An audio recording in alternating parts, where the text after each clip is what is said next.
there's the signal. Jerry lets me know we're live now, so I want to welcome everybody to our Wednesday night Bible study here in our beautiful sanctuary at South Haven First United Methodist Church. I want to thank all the folks that are here tonight with us in person, along with all of you who are at home watching with us live. So thank you all for being here with us. And I invite you, if you will, take your Bibles and let's go to Genesis chapter 1, verse 24. We're going to read 24 through 31, finish up this chapter, and hopefully get into chapter 2 if we have enough time to finish up this first story of creation.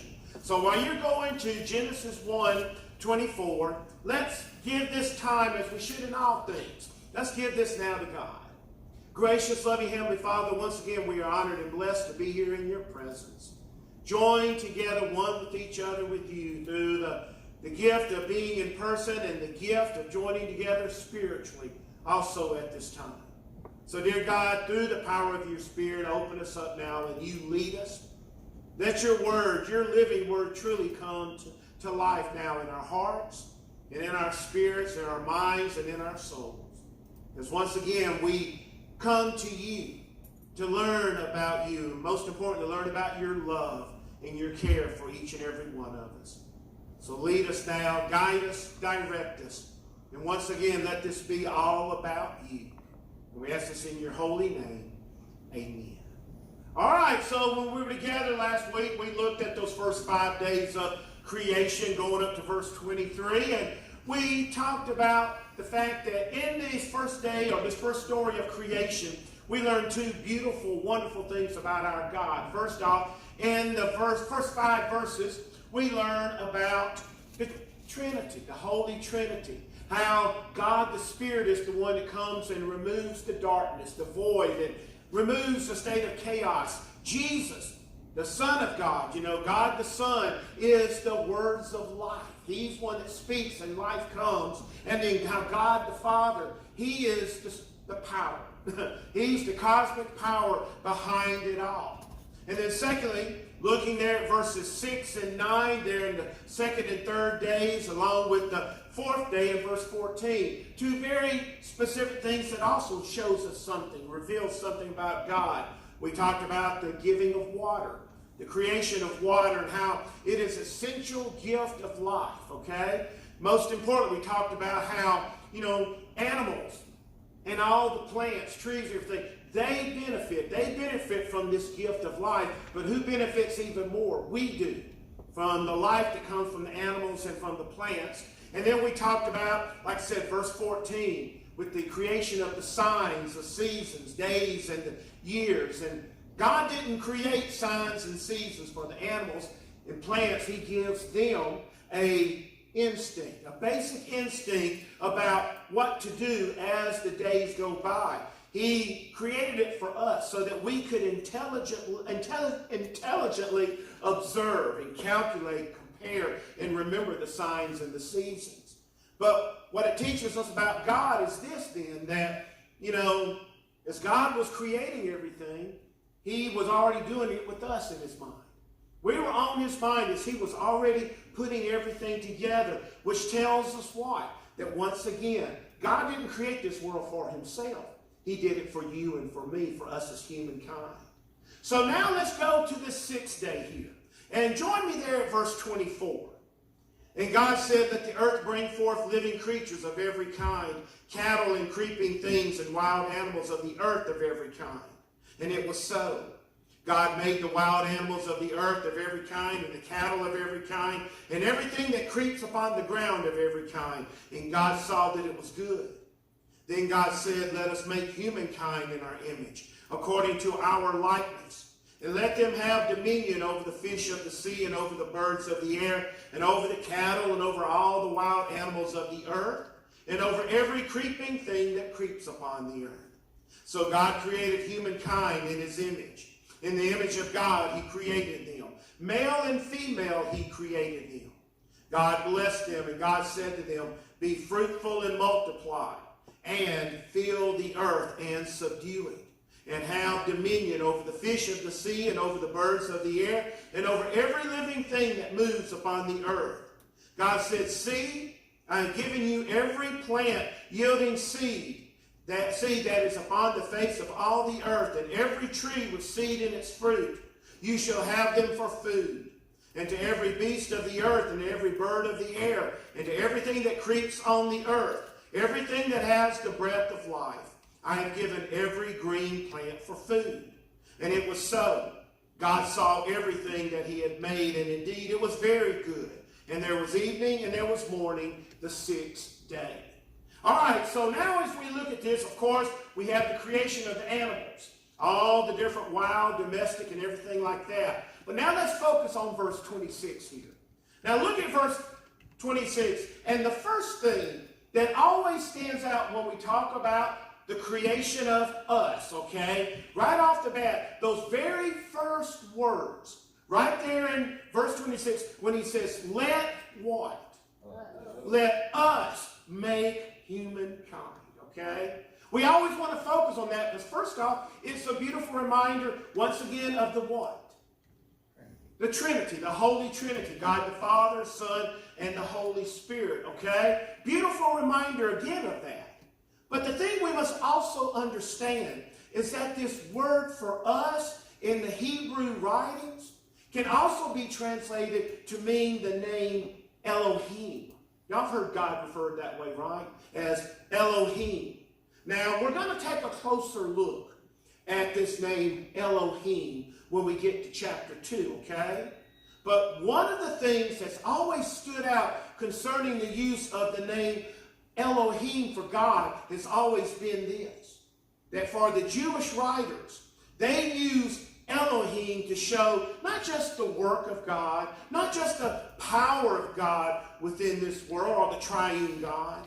It's also used to describe this. It's what the scribes, the Hebrew writers, called the plurals of majesty.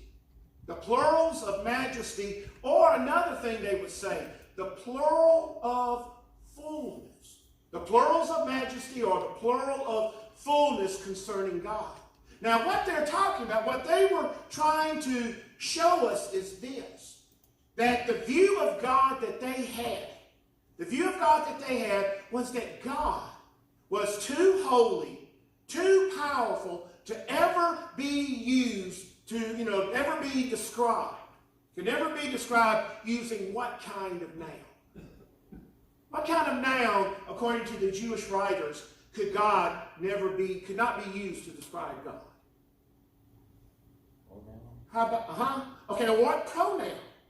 What kind of pronoun could not be used to describe God? What kind of noun? What kind of pronoun? Remember now, Elohim can be translated for us.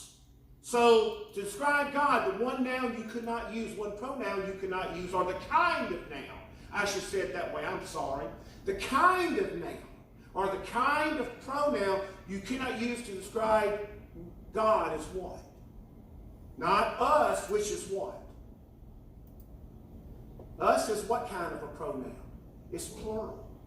You see, for them, you could not use a singular noun or a singular pronoun to describe the greatness of God. They used plural forms to not only show how holy God is, but also to show how powerful God is. Remember, this is where we get this from, how I've always shared with you. From the very beginning when I got here, I remember I started telling you that when we can try and describe God using words like great, powerful, awesome, almighty, ever-loving, all-knowing, things like that, that when we use these words, we're only doing what? We're not even scratching the surface of who God is. Well, it's the same thing for them. If you use a singular noun, singular pronoun, you're nowhere near describing God. It takes more than that because God is more than just a singular noun. Yeah, it's plural. It's more.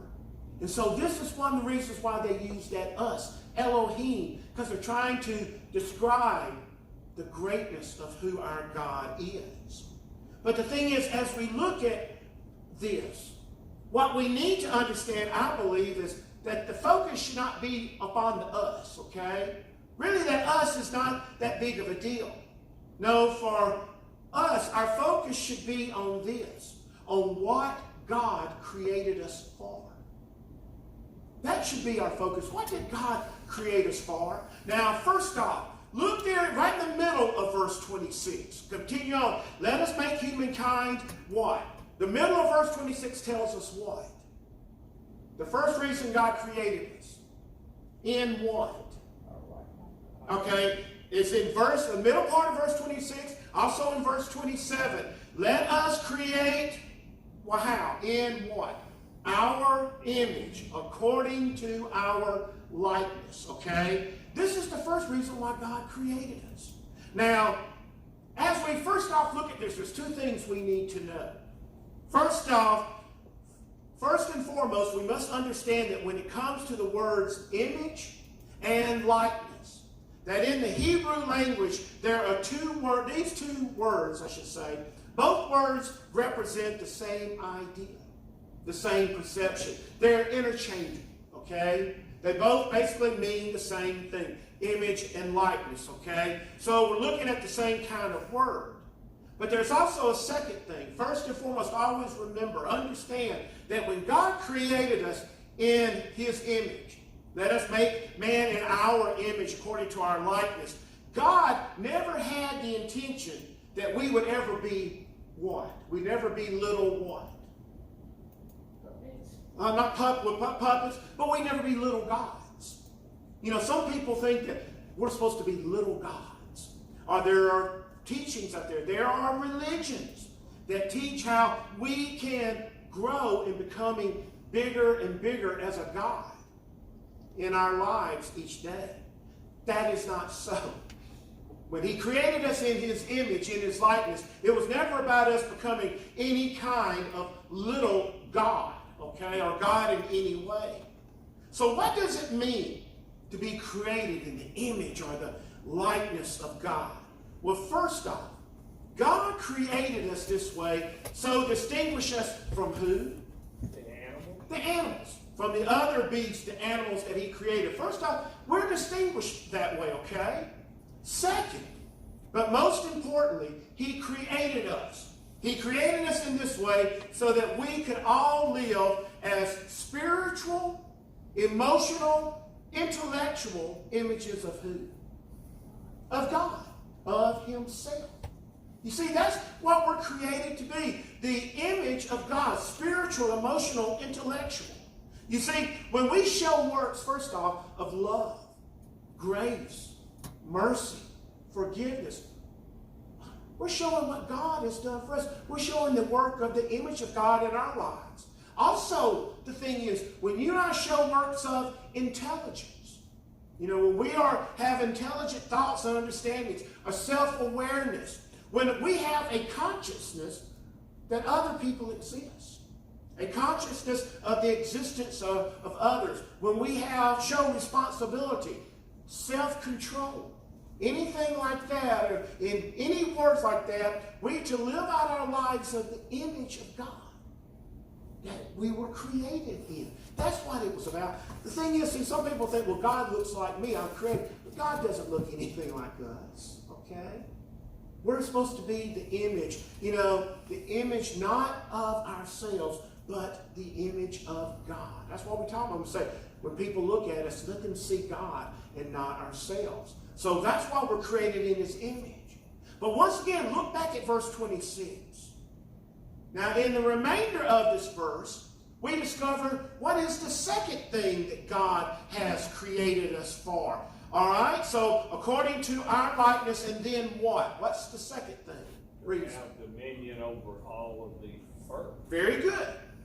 We as human beings, we've been created to have dominion, you know, over all life here on earth.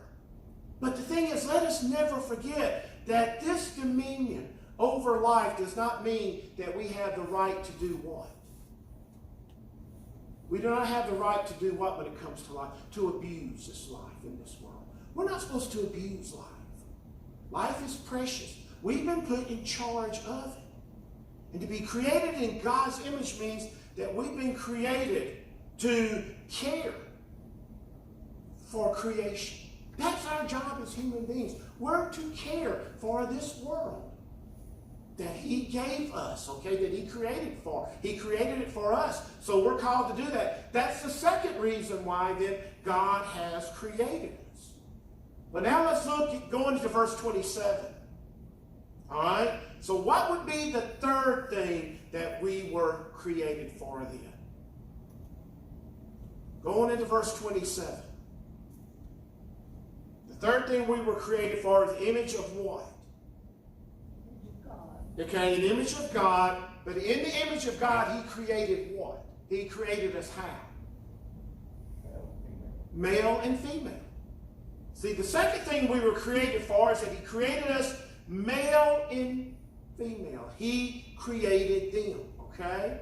Now, in understanding this, there's several things that we've got to do, got to know, okay? First off, to be created, both male and female, the way he created us. First off, it shows us that God created us to be this way. He created us to be male. He created us to be female, okay?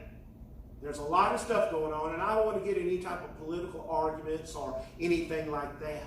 But if we are going to be people that believe in God's word, first off, God's word said he created us for what purpose? To be male and to be the purpose of female.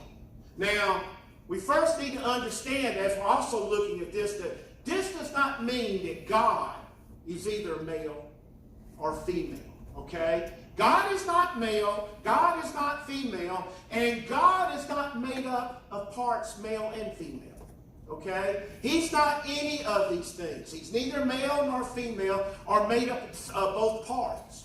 Now, why is it important for us to know and understand this? Why is it important that we know? Well, see, if God was male or female, or made up of both parts, then that would mean that God is part of what? Human. The part of human, which means he would be part of what?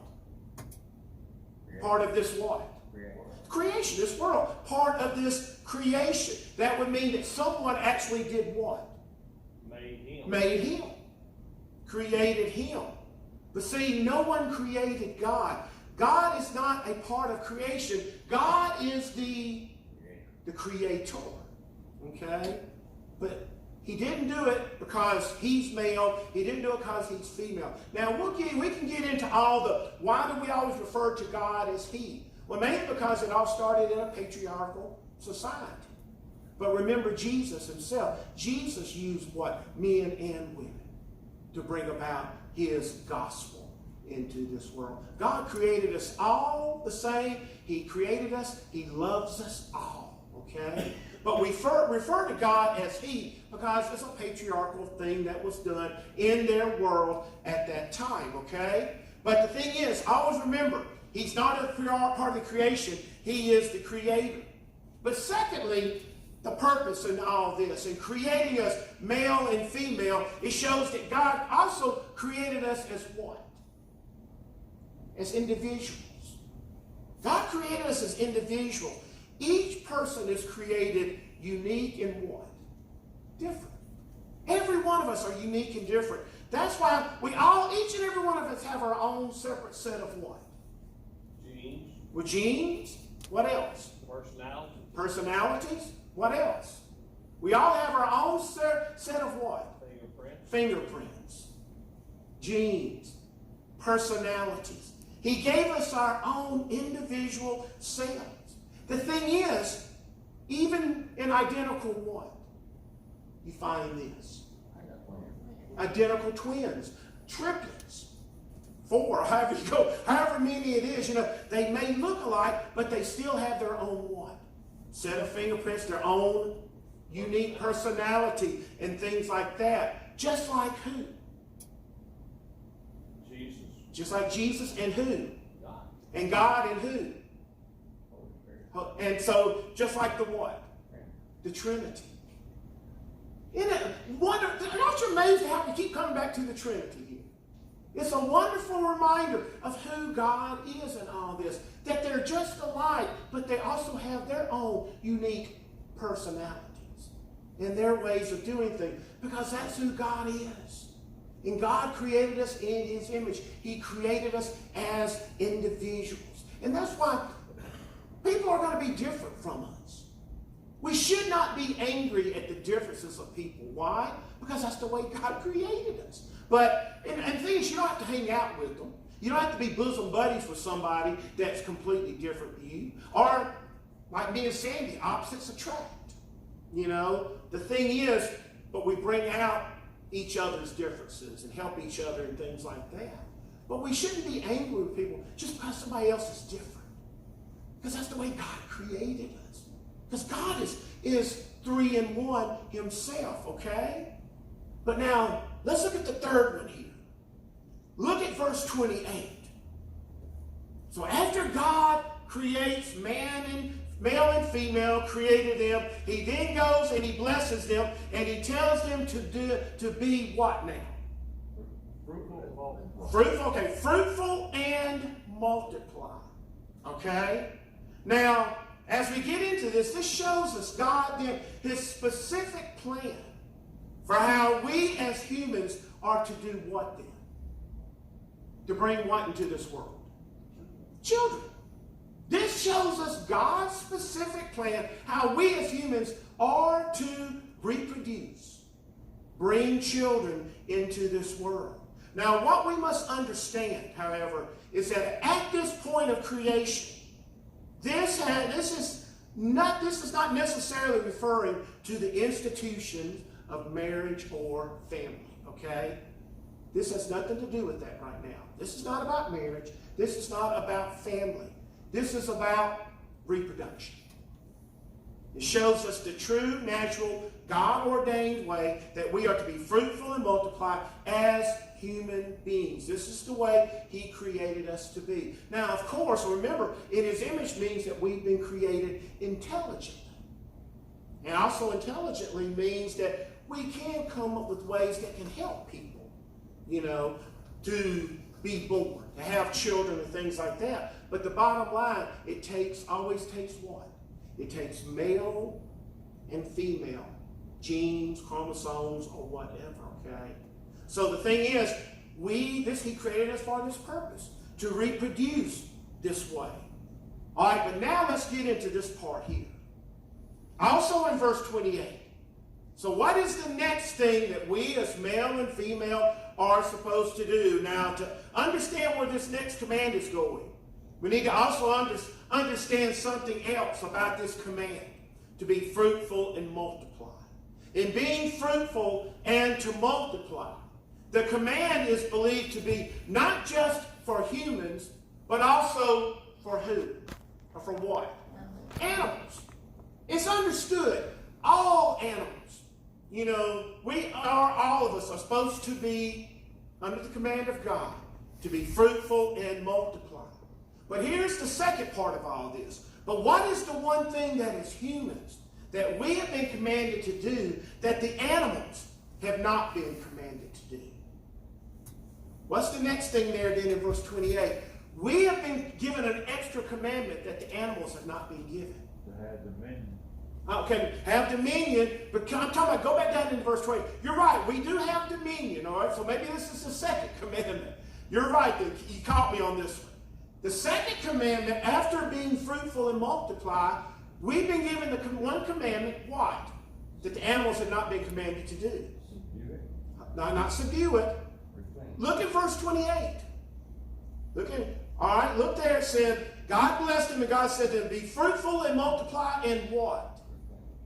Replenish it. Okay, replenish it. I'm sorry. Mine has fill the earth. Fill the earth. Replenish it. Which, okay, I'm sorry, Jack. I apologize. That's right. To replenish. To fill the earth. Okay? We've been commanded this. Now, let's think about this for a moment. What is one of the biggest global crises that we face today in this world? Overpopulation. Overpopulation. All right? But now, is that a bad thing? Because that's right. Because in other words, we've done what? That if we've overpopulated the earth, it means that we as humans have done what? We have been faithful and we have fulfilled the what? The commandment. The commandment is being filled. So is it possible? Is it possible that now that we have completed this commandment from God, that this could actually end up being a sign for what? What could this be a sign for? If the commandment has now been fulfilled, that the earth now being filled is a sign that who might be coming back soon? Jesus. Jesus. You ever thought about that? It's part of our commandment. We feel this commandment. Is this one of the steps that has to be taken? Maybe Jesus is coming back soon. We don't know. But isn't that something to think about? This might be one of the signs then that Jesus is coming back for us very, very soon, because we've met this commandment. But now let's look at the last thing we were created for. Look at verse 29. Now what does verse 29 tell us then is the last thing that God created us for? To be what then? What is it, when you read this, what does it sound like that God created us all actually to be? Look at, Could be gardeners. Gardeners? Or what else then? Look, God said, see, I have given you every plant yielding seed that is upon the face of all the earth, and every tree with seed in its fruit. You shall have them for food. What does that mean? Did God create us to be something specific? Farmers? Gardeners? Or does it mean that God created us originally to be vegetarians? You ever thought about it? Because that's what it says there. Everything that, say that you shall have them for food. But you can't eat all of everything green. But now the thing is, originally in this creation story, we are told every plant, every tree that bears fruit, we have been said, this is food. This is food for us. Now, some will tell you, but it's just implied. It's implied by God that we can eat meat. Others want to point to verse 30. Now look at verse 30, where he talks about, and to every beast of the earth, and to every bird of the air, and to everything that creeps on the earth, everything that has the breath of life, I have given every what to them as well. Green plant. Green plant. Thing is, so were we originally created to be vegetarians? And I'm still talking about being a gardener, being a farmer. Back in verse 29, the end of line, it says, what is the fruit of a tree yielding seed to you? It shall be for meat. For me, well, all right, well, that's what I don't know what version you've got, but in the original text of it all, like I said, I go back and check these things. And in the original text, it just talks about that this shall be food. Now, like I said, it's always been implied. In some versions, some newer versions, might imply that this was supposed to be meat. But the thing is, have you never heard about the meat of a vegetable? No. You know, I've heard about eat the meat of the watermelon, the meat of the apple. He's just saying you should eat this for your meat. For your meat, okay, for your meat. So it doesn't necessarily mean animal meat. It could actually mean the meat of the fruit itself. You know, I've heard that a lot of times. You know, the meat of, you're going to cut out the meat of the fruit. And so, I mean, that's an old expression. I remember my grandparents, I guess I'm sure my mom said it as well. But, you know, thing is, some people just believe, it's just always been implied. But the thing is, we're not told we can eat meat until what event happens? Do you remember? And we're going to look at it in a few weeks. The story of Noah and the flood. After the flood, God then specifically says you could eat that meat. But were we originally, for a sole purpose, were we supposed to be vegetarian? I pray not, because I don't want to be a vegetarian. I'll be honest with you. Give me meat and then more meat, okay? Like my baked potato.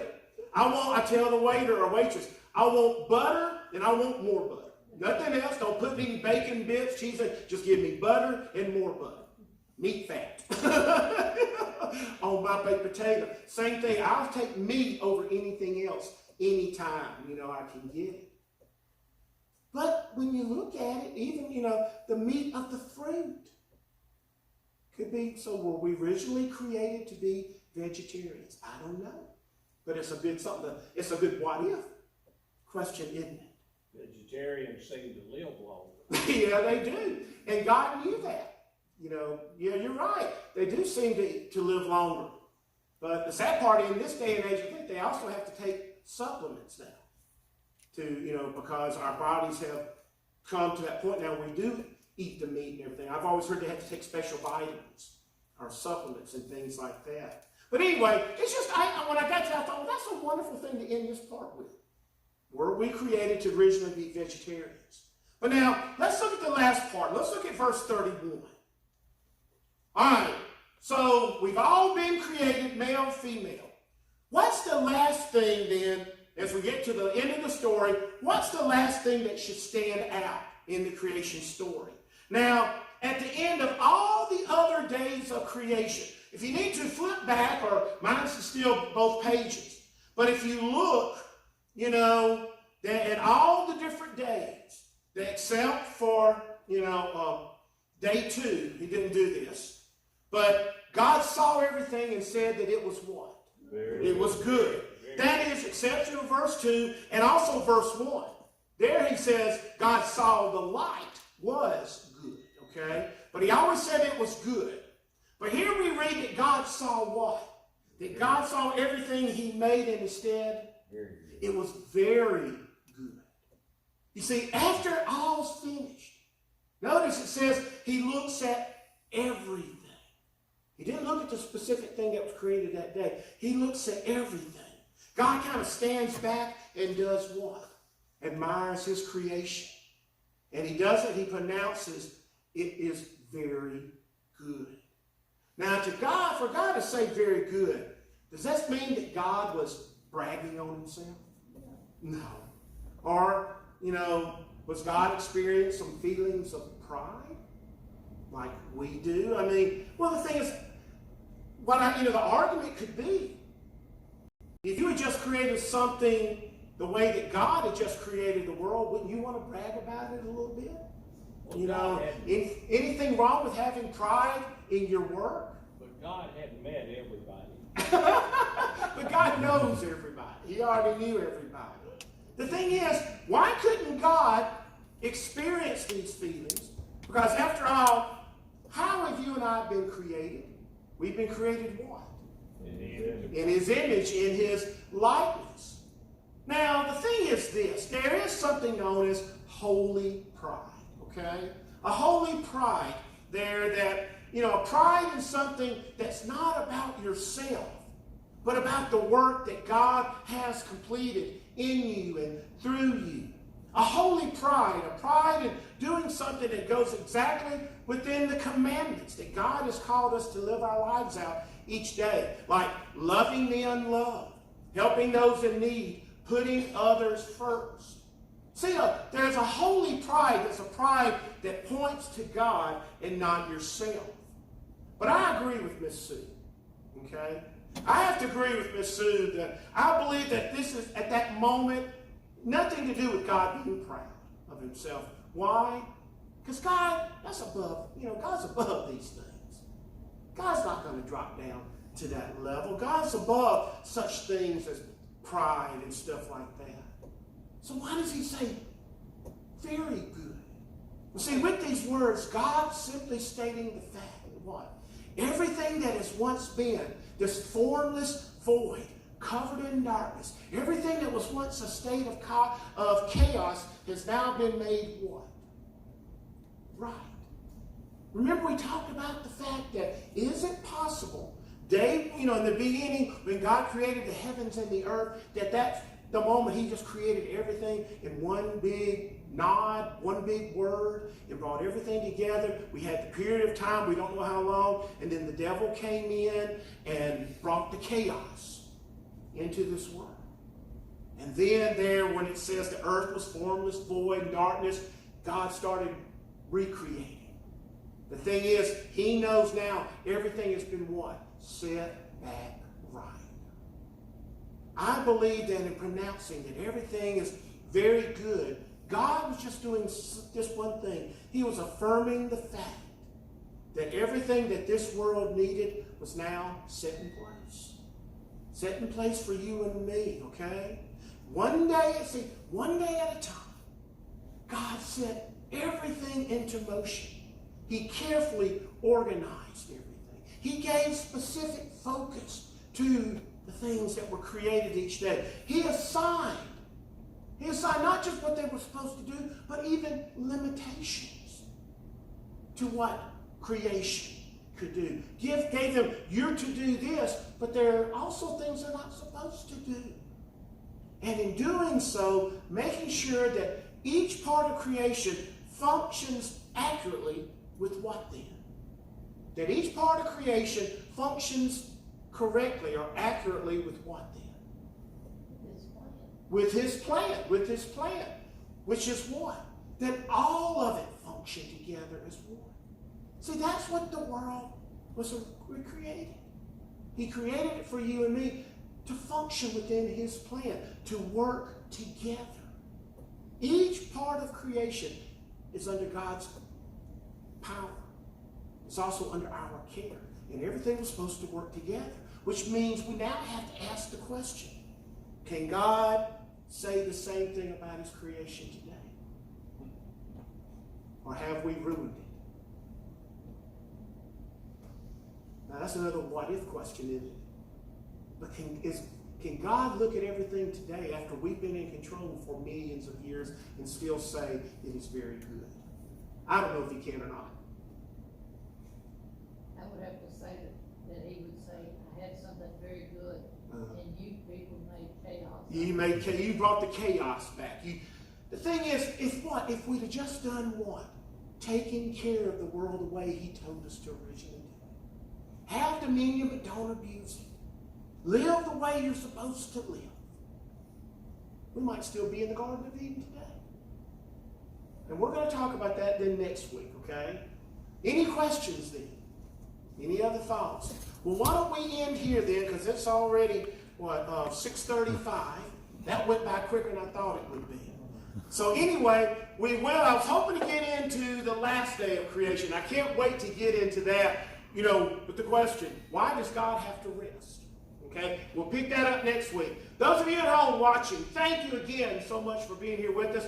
I want you to know I never take it for granted that you take the time to sit down, get on your computer, and log in and be a part of this. So thank you, as always, for being here with us. Join us this Sunday if you can for another worship service. And if not, please come back and join us next Wednesday as we get into chapter 2 and look at the 7th day of the first creation story.